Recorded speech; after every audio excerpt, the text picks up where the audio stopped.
first began teaching at HTA in 1993. Well, my position changed quite a bit because I began a teacher. I started out a grade 8 teacher at Holy Trinity, and I began when Holy Trinity was actually a Good Shepherd school. So we were in a wing of Good Shepherd school, and I always remember thinking, I got hired from Fort McMurray to Okotoks to this Holy Trinity Academy, and all my friends in McMurray were really impressed. They said, "You're going to an academy?" And then I got there, and it's this dinky little school. It was a quarter of the size of my school and didn't even have its own building. It was in a wing of a small little elementary school, which is kind of one of the cool things about Holy Trinity. Our first superintendent, I think he had a lot to do with the name, and he called it an academy. And I used to think it was kind of pretentious.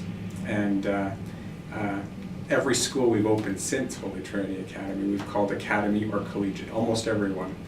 And when I got there, I thought it was pretentious, but what I came to realize is that that academy was two things. It was both, first it was a promise. It was a promise from the school and the board to the students that we're going to hold ourselves to high standards and you're going to learn at this place. So I think that's the first thing. The second thing, it was a commitment. It was a commitment that we'll take care of you. And taking care of you in a Catholic environment means high academic success. And finally, it was a challenge. It was a challenge to ourselves to say, if we're going to call ourselves a name like Academy, we better darn well do it. And so I always loved that name. And I like to say that school, you know, when I first got there, from pretty humble beginnings, and as a grade 8 teacher, and then I went on to become teach high school as well. Then I left for a period of time and came back to be the principal. And when I got back, it had turned into an academy. It was in a brand new big building, but the building really didn't matter. What mattered was excellence. And almost immediately, Holy Trinity, you know, in every measure of accountability there was, whether it was academic results or how satisfied our students were, our parents were, or our staff were, it was excellent in all regards. It was when I got there, and I think it was when I left, and I think it continues to get better now. So my position changed quite a bit, going from the role of a teacher to a principal. But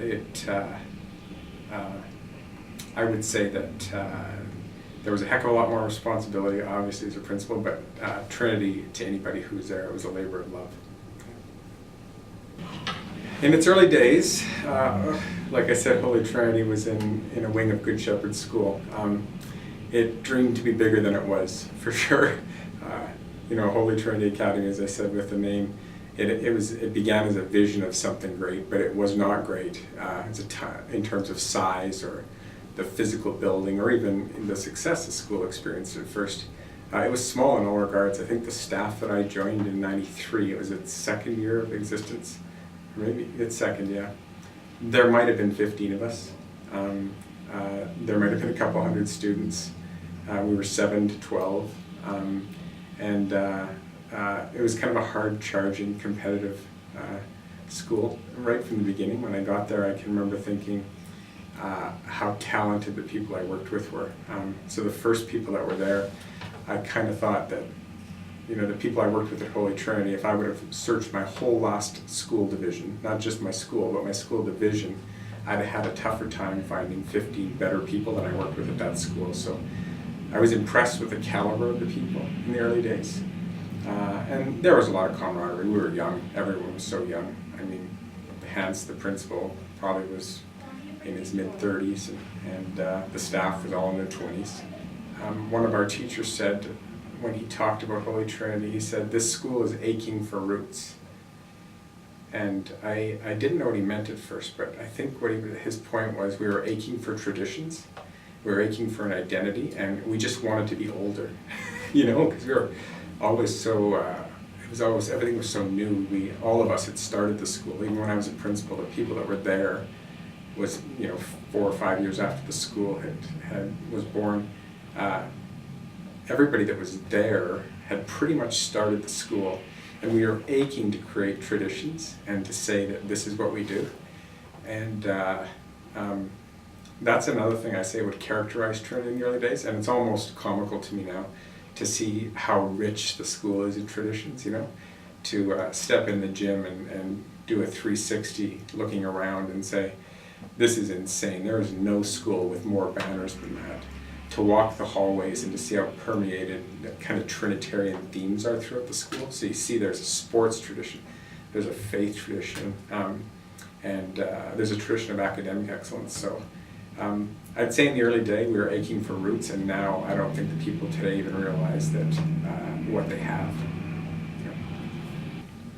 I think the biggest challenge in the early years was when students left.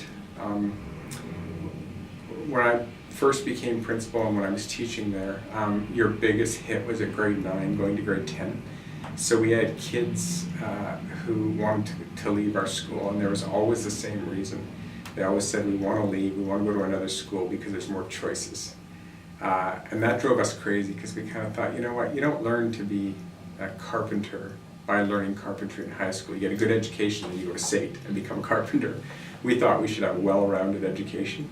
And so that's always a reason when the kids did leave us, they left. And their parents were almost always against it. But we quickly learned that when a child's 15, 16, they call the shots. A parent's not going to make their kid miserable and go against their decision. So we almost couldn't stem that. And what we really knew the issue was, it really wasn't programmatic quality, I don't think. I really don't think the kids wanted a bunch of complementary courses we couldn't offer. I think what they really wanted was more classmates, a bigger social environment, bigger social setting. I used to say, more opportunities for boyfriends and girlfriends, basically more choice. And I really think that that's what hurt us in the early days. So I really see that as probably our greatest challenge. And as soon as we hit around 100 students per grade, actually I'll say 60 or 70 per grade, that disappeared. As soon as we created that high school atmosphere, that was just gone. And right now I look at Trinity and it's so comical because we would lose 8 to 10 kids between grade 9 and 10 every year. And now at the high school, they gain 30 to 50 every year from 9 to 10. So that's completely changed. When I was principal, about 60 to 75 students per year graduated. And now it's 250 to 300. So they've come a long way, baby. So we had this idea that the stole ceremony would be at the start of graduation. All the staff were lined up at the front of whatever the venue was. And the students would parade in alphabetical order and stand in front of a staff member, and the staff member would place the stole over the graduate's neck, the green stole. And that stole ceremony would represent the bond between staff and students, and almost like a commissioning, like go out into the world and do good works, do good things. In that first year, I just inherited that stole ceremony from Hans Wolicki, the first principal who started it. And I saw that, you talk about aching for roots again. I saw what that could be, but it wasn't there at all.